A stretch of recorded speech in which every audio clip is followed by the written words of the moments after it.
মাসব্যাপী বগুড়া ক্ষুদ্র কুটির শিল্প মেলা প্রায় শেষের দিকে।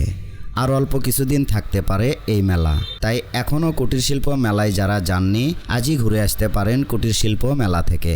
বগুড়া কুটির শিল্প মেলা মোহাম্মদ আলী হাসপাতাল মাঠ ও বগুড়ার শেরপুর সড়কের পাশে হওয়ায় এ সড়কে চলাচলকারী যানবাহন ও যাত্রীদের চরম জ্যামে পড়তে হয়। ইতিমধ্যে এ ব্যাপার নিয়ে এলাকাবাসী সাত মাথায় মানববন্ধন ও জেলা প্রশাসককে স্মারকলিপি প্রদান করেছেন। আগামীতে বগুড়া মেলার আয়োজন এ মাঠের পরিবর্তে বগুড়া নওগাঁ মহাসড়কের গোদারপাড়া বাজার পার হয়ে বিসিক ভারী শিল্প মাঠে আয়োজন করলে শহরবাসী যেমন মেলার কারণে জ্যাম থেকে মুক্তি পাবে, অন্যদিকে মোহাম্মদ আলী হাসপাতাল মাঠে নিরবিচ্ছিন্নভাবে খেলাধুলা অব্যাহত থাকবে।